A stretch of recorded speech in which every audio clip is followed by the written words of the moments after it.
right, the lesson today is going to be on complete graphs of quadratic functions.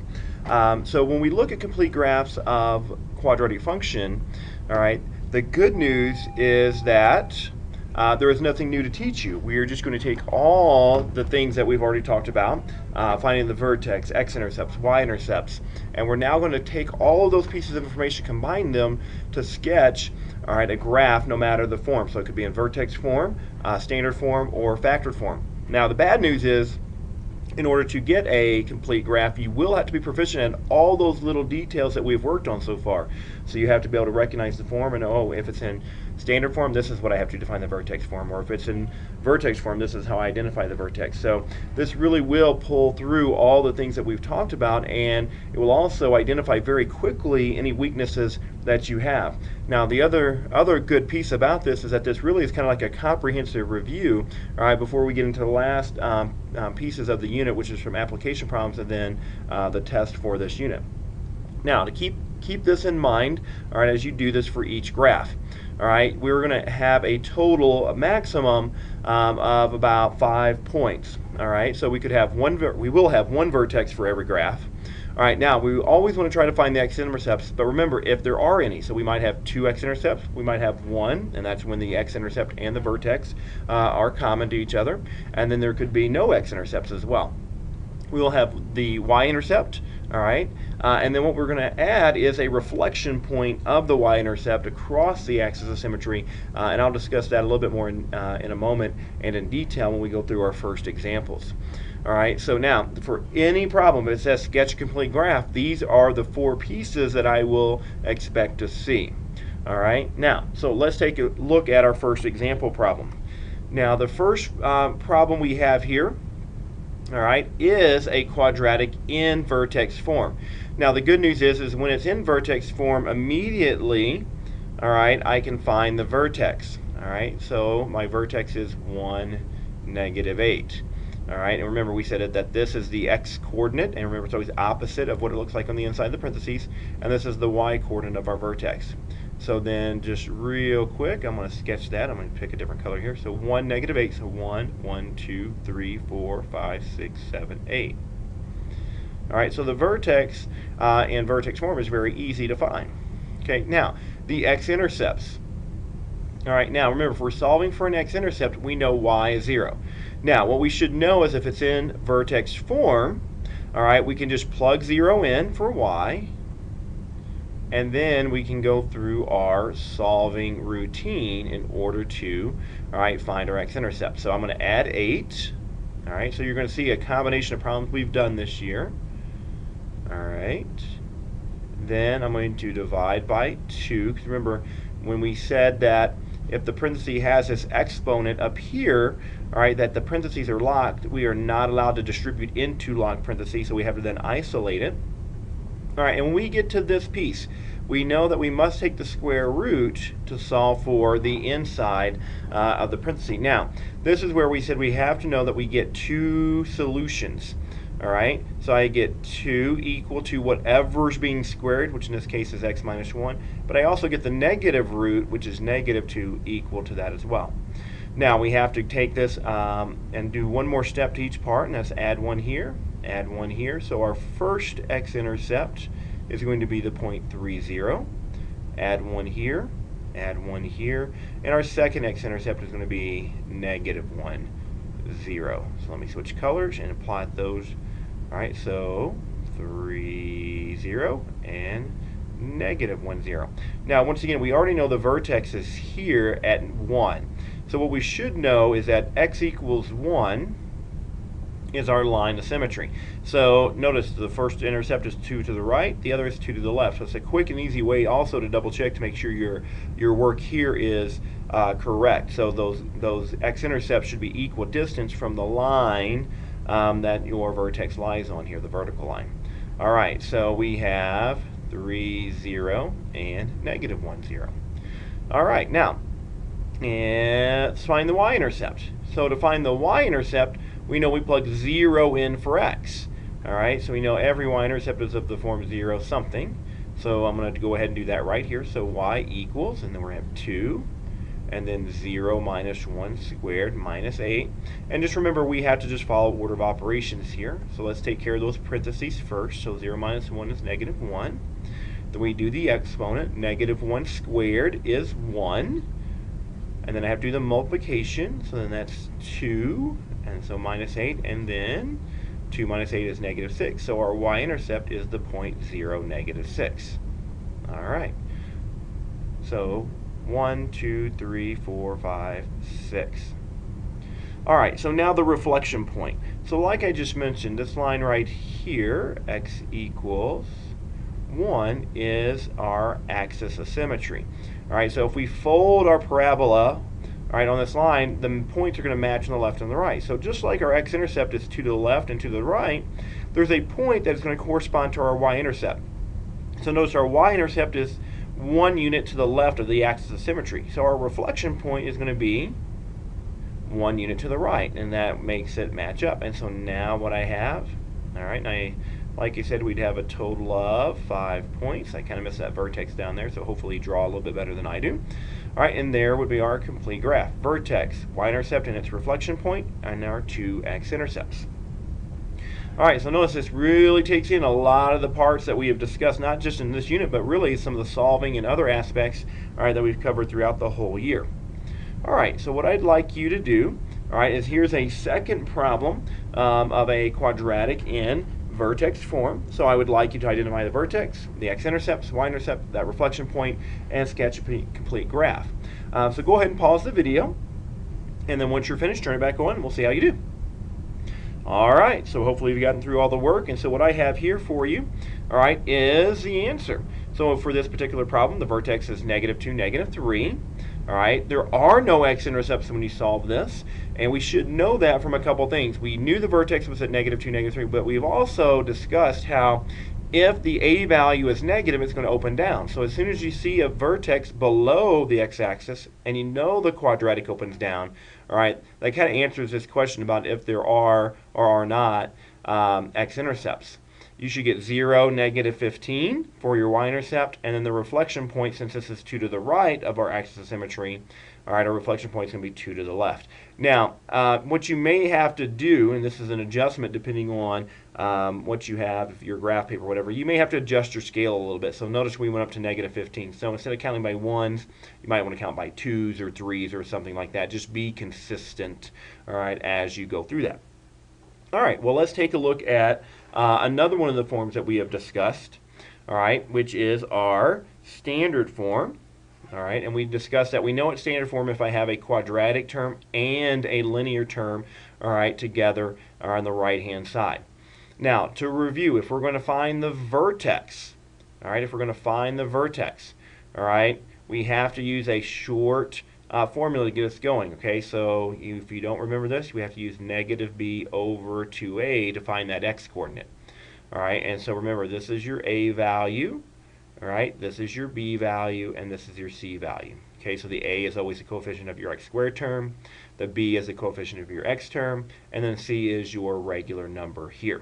All right, so if we look at that, so x equals the opposite of b. B in this case is negative 4, so the opposite of that is positive 4. And then we have 2 times a. Well, a is 2 in this case.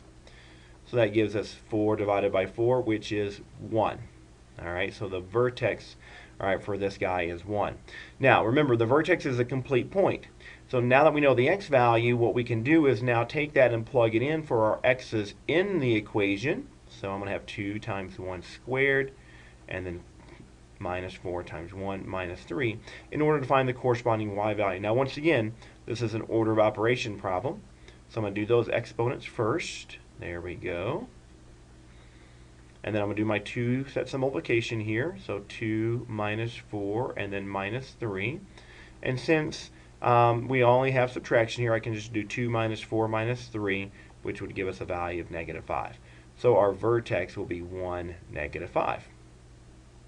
All right, so let me scroll down just a little bit here. So 1 to the right and then down 1, 2, 3, 4, 5. Now, kind of what I mentioned earlier, what we know now is my vertex is below the x-axis. my A value is positive, so I know it's going to open up, so I can see that I should get 2 x-intercepts from this problem. All right, so now, all right, let's talk about x-intercepts. All right, now with our x-intercepts, all right, we talked about that when we have something in standard form, all right, if there's no A value, it might be easy to factor quickly, all right, but if you want to just jump right in, what we know works all the time is our quadratic formula, all right. So when we find those x-intercepts, all right, remember you have to use your formula, x equals the opposite of b plus or minus the square root of b squared minus 4ac all over 2a. All right, and I'll do that right here. So let me just draw a line right here. Okay, so x equals, okay, once again, the opposite of b is going to give us a positive 4, and then plus or minus, and then b squared, so negative 4 squared, minus 4 times a times c. And then this is going to be all over 2a. All right, so now let's just simplify. So I still got this. All right, so negative 4 squared is 16. And then if I multiply these three guys, negative 4 times 2 is negative 8. Negative 8 times 3 is a positive 24. And then this is all over 4. So x equals to 4 plus or minus the square root. And then we have 30, we have 40 here over 4. All right, so let me do the square root of 40 on my calculator real quick here. Now what I know is it's going to be over 6, all right, because the square root of 36 is 6, and I know the square root of 49 is 7, so I should know that, all right, it's going to be somewhere between those two values. All right, so when I do the square root of 40 on my calculator, I get 6.32. So now I know I'm going to have 4 plus 6.32 divided by 4. And I'm also going to have x equals 4 minus 6.32 divided by 4. All right, so 10.32, whoops, let me erase that. So if I add those two guys real quick there, 10.32 divided by 4 for this guy. Let me scroll down a little bit and punch that into my calculator. All right, that gives us 2.58. All right, so that's going to be our first x-intercept, 2.580. And then if we do this, we're going to have negative 2.32 divided by 4. All right, once again, let me punch that in real quick. And that gives us negative 0.58. All right, so negative 0.580 is our second x-intercept. Now, so notice these are decimals, so you just have to estimate. So there's 1, there's 2, so 2.5 is there, so 2.58 is going to be just to the right. Not that you can really tell much there. All right, and then negative 0.58, all right, should be slightly closer to negative 1 versus 0. All right, now for our last point here, or I should say next last point, all right, we're going to look for the y-intercept, so we have to plug 0 in. All right, so let me scroll down just a little bit more here. May have to go down a little bit farther. So we have y equals 2 times 0 squared minus 4 times 0 minus 3. Now this one's a little bit easier because this is all going to be 0. So our y-intercept, this is all going to be 0. It's going to be negative 3. So 0, negative 3. All right, so right here. Okay, now once again, we can see that x equals 1, all right, is our axis of symmetry. So our y-intercept is 1 to the left, so the reflection point is going to be 1 to the right. And now we have a, if I can hit the vertex this time, there we, all right, so not a really great graph. So hopefully you guys are much better at this, all right. So, all right, you can see why I'm a math teacher and not an art teacher. All right, really hard for me to do coordinated things like draw a smooth curve. All right, so once again, I'm going to give you another problem. All right, and this one is in standard form as well. All right, so I would like you to go ahead and find the vertex, the x-intercepts, y-intercepts, and the reflection point. Sketch a quick graph. Pause the video while you're doing this, and then jump back in and see how you did. All right, so here is the answers. All right, so in this example, we get we have where the vertex and the x-intercept would be the same points. All right, negative 3, 0. So we are sitting on the x-axis. a y-intercept of 0, 9. All right, and if we look, 0, 9 is 3 units to the right, so our reflection point would be 3 units to the left, which would be negative 6, 9, and that would give us our complete curve. Now, the other thing is, notice that this is something, all right, and I'll do this real quick, that instead of using the quadratic formula, all right, you could have tried to factor, because we know the only way to factor x squared is x and x. We have a positive 9, so we can either have 1 times 9 or 3 times 3.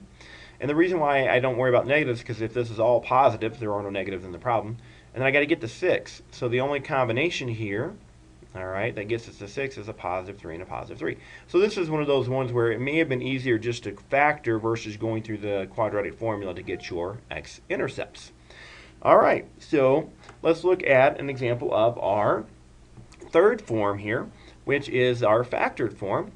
All right, so now for factored form, all right, I'm actually going to start with my x-intercepts first, all right, because it's easier to find those in this factored form because I just have to set this equal to 0, all right, because we know that no matter what form it's in, y is always 0 when we're finding our x-intercepts. Now, by the 0 property, I can take each piece and set equal to 0 and solve. So I'm going to add 4 here. So 2x is equal to 4. Divide by 2, x is equal to 2. So our first x-intercept is 2, 0. Then I can subtract 4, so x is equal to negative 4. So that is my second x-intercept. So let me plot these. So we have 2, 0 here, and then 1, 2, 3, and negative 4, 0. Now, the reason why I started with the x-intercepts is this actually helps me find the vertex, because what we know, all right, is that the vertex is on the line directly in between our two x-intercepts. So notice there's a distance of 1, 2, 3, 4, 5, 6 between, all right, our two x-intercepts, which means halfway, or 3, 1, 2, 3, all right, this, all right, line, which is x equals negative 1, has to be our axis of symmetry. So our vertex has to be on that line. All right, so we have 2, 0, and negative 4, 0. And so we know the x-coordinate has to be negative 1. So what that allows me to do is now come to this guy and plug in negative 1. So 2 times negative 1 minus 4 in our first set of parentheses, and then negative 1 plus 4 in our second set.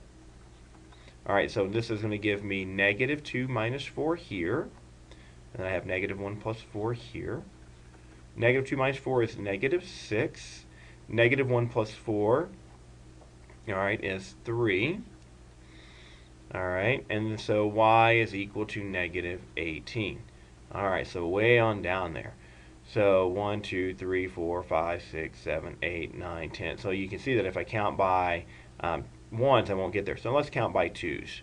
All right, so, and I'm just going to label that so I know. So this is minus 2, minus 4, minus 6, 8, 10. This is minus 12, 14, 16. So this is minus 18. So negative 1, negative 18. All right, here. All right, now y-intercept, we just plug 0 in. All right, so very similar to the process that we just did here. All right, but instead of plugging in negative 1, we're going to plug in 0, which actually makes it a little bit easier. All right, because this is going to be 0, so that's going to leave me negative 4. 0 plus 4 is 4, and so my y-intercept is negative 16. All right, so if we plot that guy, 0, negative 16. And once again, you can see that we're 1 unit to the right, so the reflection point has to be 1 unit to the left. And let's see if my artistic ability has increased substantially in the last like 3 minutes here. And maybe, oh, still missed that one. All right, you guys got to be better than me at this. All right, so what I'd like to do is wrap up with one final problem, all right, where you work one that is in factored form. All right, so go ahead and do all the things that you need to do with this problem. Pause the video, and then let's jump back in and see how you did. All right, so here is the work that you should have. All right, so your vertex should be negative 224. You have intercepts of 0, 0, negative 4, 0. And then notice if you have an x-intercept of 0, 0, you automatically know that's your y-intercept as well. and then your reflection point should be negative 4, 0. So once again, you can see that we're stretched, or we're way up here at 24, so you're probably going to have to count by, all right, something other than 1 when you do this problem. All right, that wraps up our lesson. So what this means for you is that you should be ready to come in, all right, and we're going to do some group activities together, all right, to work on graphing, and then we're going to have the worksheet, Unit 6-8 for homework, and we'll get to that in class, and we'll do a little bit of that in our groups. All right, I hope you guys had a great spring break, and I'll see you in class.